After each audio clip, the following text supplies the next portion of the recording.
Well, good morning to everyone, and especially a welcome to all of our friends who are watching and listening online. Wherever you may be this morning, we're so blessed that you have joined in with us.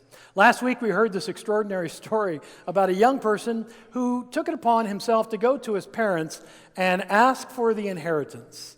The conversation must have been, "Mom, Dad, I know I'm supposed to get this after you're gone, but I want my share of the inheritance now." And so the parents huddle together and make a decision, as parents do, and they decide they'll give the child his part of the inheritance. They go ahead and give the other half to the other brother who stays at home. That's another story for another sermon for another day. And the kid leaves with his pocket full of money, and it's burning a hole in his pocket, and it's not long before he spends it all, squanders every penny. And he finds himself living in the worst condition. He finally gets somebody, because nobody will feed him, nobody will give him shelter. He finally goes to work for a pig farmer, slopping hogs. And he gets so desperate, he thinks, I can eat this pig slop rather than starve to death. And then it occurs to him, he gets an epiphany. He's like, my parents have servants who right now are at home eating better than me, and they've got a soft bed to sleep on. This is crazy. I've got to go home. I don't care what my parents do. I'm going to go home, ask for forgiveness, and see if they'll take me in. So the kid heads home, penniless, full of remorse, full of shame. And as he gets down the lane to the house, he sees the parents on the porch. He's like, oh boy, here it comes. And the parents come running out to the child. And what happens is the parents get to the child and envelop them in a hug. And they put kisses on his cheek, and tears are flowing from their eyes, and they're rejoicing because their lost child has come home. It's a great story. The story of the prodigal child. And it's a great story because it's our story. Because you see, we're all the prodigal child. And the loving parent who always welcomes us home no matter what is God. And when we think our life is so horrible and so bad and so terrible that God surely can't love us, Jesus says, come on, I'll even walk with you. Take my hand, we'll walk home to God. And when you get there, God comes running out to you and just throws a loving embrace, and tears are flowing of joy flowing from God's eyes, and God is kissing you on the cheek saying, you were lost, but now you're found. Welcome home. So the Bible is just filled with incredible stories like that. We're going to stay in the Gospel of Luke today for another story, and this is in Luke 12. If you have your Bibles, I invite you to look them up and read along, or you can watch the screens. And it's Luke 12 is a story where Jesus is responding to a very provocative request. Here it is. Someone in the crowd said to Jesus, "Teacher, tell my brother to divide the family inheritance with me." But Jesus said to him, "Friend, who set me to be judge or arbitrator over you?" And then presumably there were other people gathered, because it says, and Jesus said to them, "Take care. Be on guard against all kinds of greed, for one's life does not consist in the abundance of possessions." And to bring home the point, because Jesus was a master at this, he told them a story. He told them a parable. So once upon a time, in the land of a rich man, he produced abundantly. And the man thought to himself, "Oh, what should I do? For I have no place to store my crops."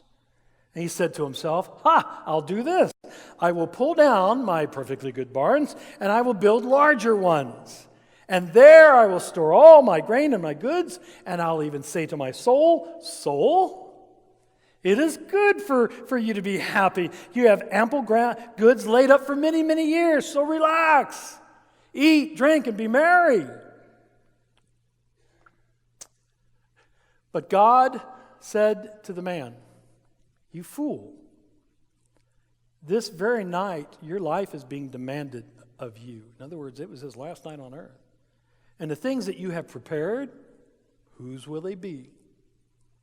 And so it is with those who store up treasures for themselves, but are not rich towards God."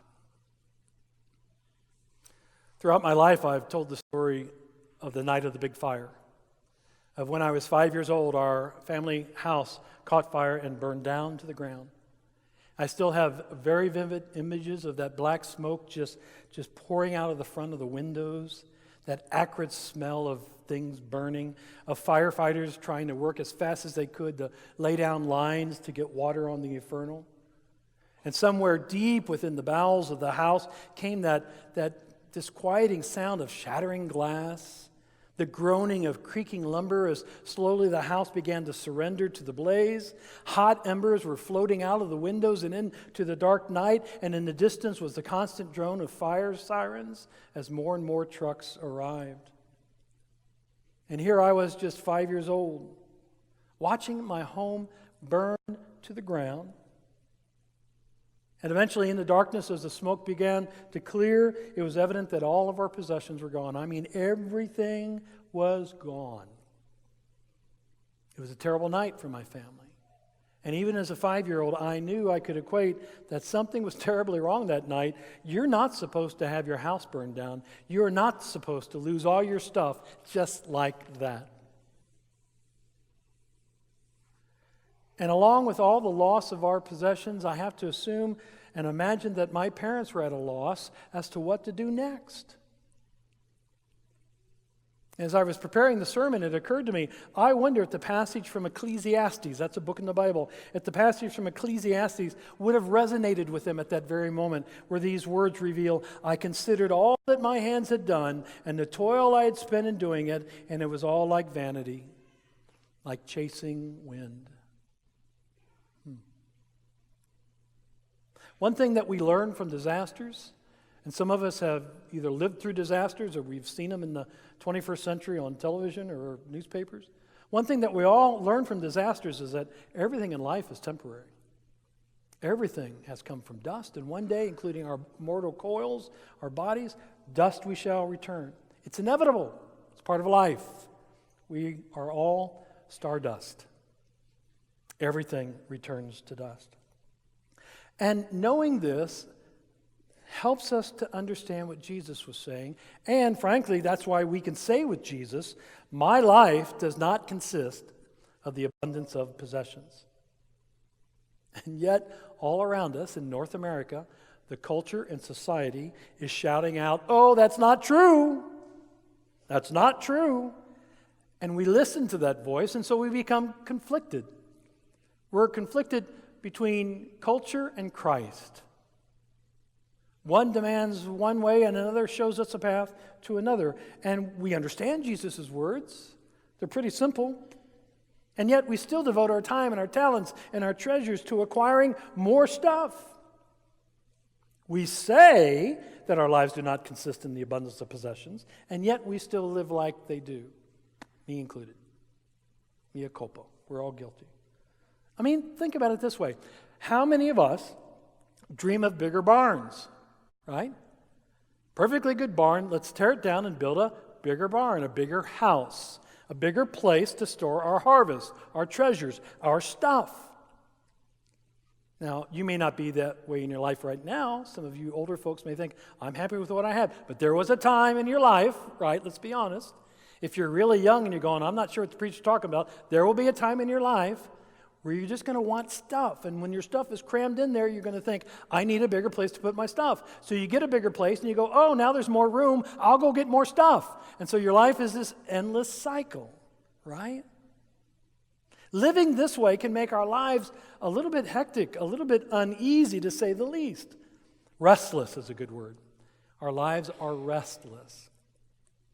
Adam Hamilton, our United Methodist pastor who wrote the material for our church-wide and worship series, he refers to this uneasiness, this restlessness, as a restless heart syndrome. And any doctor will tell you when you have a syndrome, there has to be something that emerges as a symptom, and what emerges here is discontentment. We're all living lives of discontentment. We're never satisfied with anything, and I mean anything. You got the new iPhone? Oh, I just bought it, but I can't wait for the next one to come out, right? That's how we think. Got a new car? Got a new car, but I'm thinking about next year, right? The moment we acquire something, we scarcely take time to enjoy it before we are searching for something else. We're constantly discontent. Now, that's not necessarily a bad thing. You see, I believe in my heart that there exists a natural discontentment that God intended for all of us to have. There was this fellow that lived centuries ago. His name was St. Augustine. And he once wrote that he believed that God implanted a hunger in our hearts. God implanted a hunger in our hearts, and we are restless, we are discontent until we feed that hunger.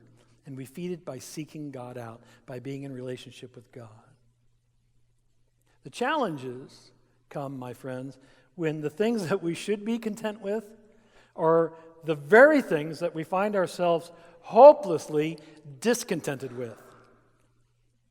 What things would those be, Pastor Scott? Well, I'm glad you asked. For example, we should be content with our daily lives. How many people are discontented with their daily lives? We're discontented with our possessions, with our jobs, with our schools, with our churches, with our pastors, with our parents, with our children, with our spouses, with our friends. We are just not happy people, even though we are so richly blessed. And I have to think that God must look down on us from time to time and have that feeling the way we would feel if we gave that special someone in our life a nice gift. And as they open that gift up, and your face is like, ha-ha, and they open that up, and on their face you can read, they're thinking, I can't wait to exchange this at the store. Yeah.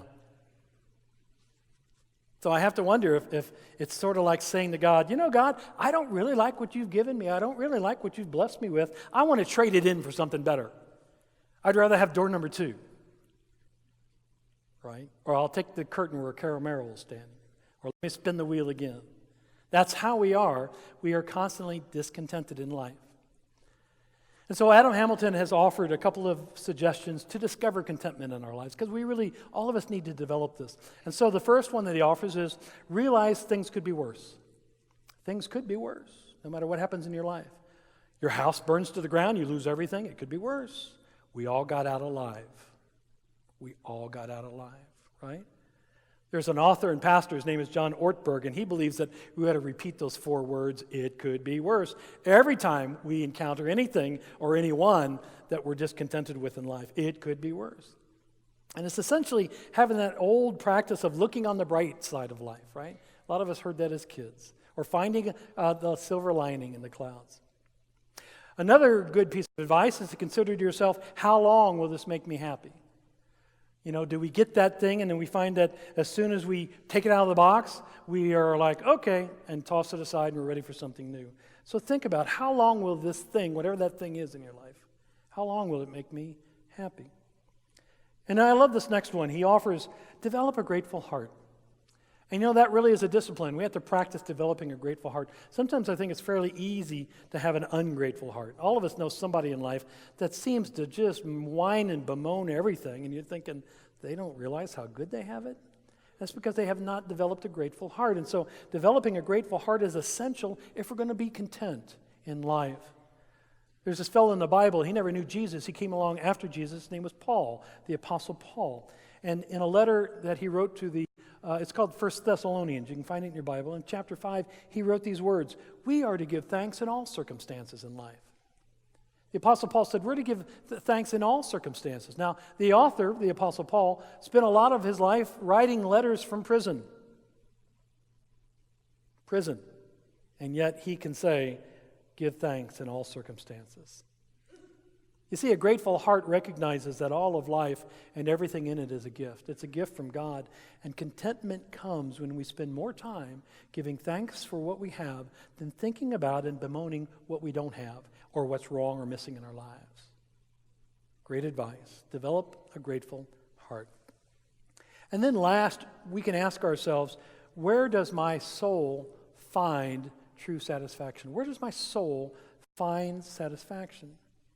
Now, what's interesting is the world's ready to answer this question for us, right?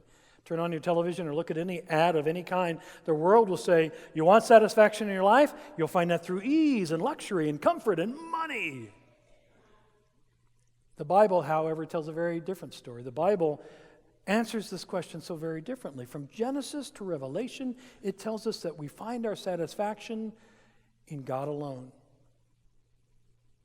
In God alone and nothing else, because everything else is stardust, right? Everything else, whether it's money or possession or a loved one or a loved thing or whatever, eventually goes to dust. God is eternal. God is forever. Where does your soul find satisfaction? My soul finds satisfaction in God and God alone. Jesus offered these beautiful words. I think it was in the Gospel of Matthew, where he said, love the Lord your God with all your heart and your soul and your mind and your strength, and love your neighbor as yourself. words to live by, because if we can really believe that word of loving God with all heart, mind, soul, strength, and loving your neighbor as yourself, then you can begin to focus on this belief, and then you'll find satisfaction for your soul that'll be lasting, that'll be eternal. In addition to finding and cultivating contentment in our life, we also need to cultivate simplicity. Cultivation of simplicity and contentment go hand in hand. And so there's just a couple of things that we can do to simplify our lives. Think about how you might have your life more on a conservative level. Turn down the thermostat, turn off the lights. My dad used to always yell at us boys, close the front door, I'm not trying to heat the outside. So it's just thinking about how you can simplify your life and conserve some things. Another piece of advice is when you're ready to buy something, just say to yourself, whether you're 8 or 80, do I really need this? Do I really want this? And it may not change your answer, but you've prayerfully thought about it to help you make a better decision.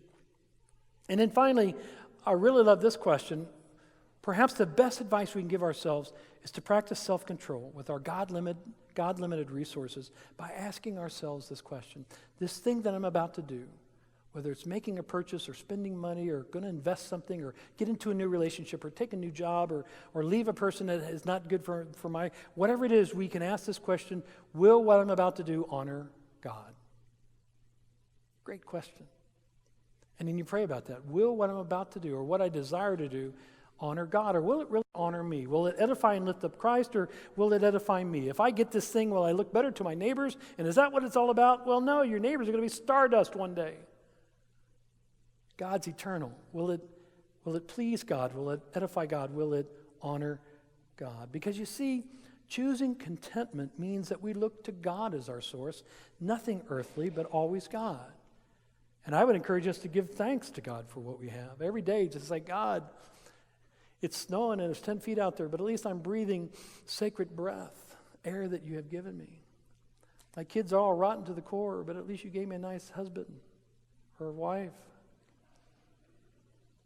Or, well, I didn't do so well there, Lord, but you gave me a nice dog or a cat, right? We can all find something to say, God, thank you, thank you. That's an attitude of gratitude. And so we just ask God to help us live simpler lives, to live more generous lives. Let me just add here to wrap things up.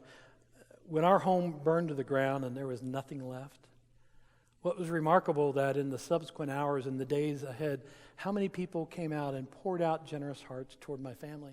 They gave my parents furniture. A lot of that furniture they had till they retired, and they gave us clothing. They gave us lots of food and gave us places to stay till we had a new place. And so one of the things that I've really always carried from that experience is the generosity of a human heart when somebody else is in need. I've also learned that life is a lot more important than my possessions, and certainly the abundance of my possessions.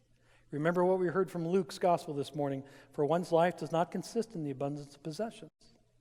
And believing this passage, I'm telling you, it's helped me to cultivate contentment in my own life. I can tell you I worry a whole lot less about my stuff than I ever used to.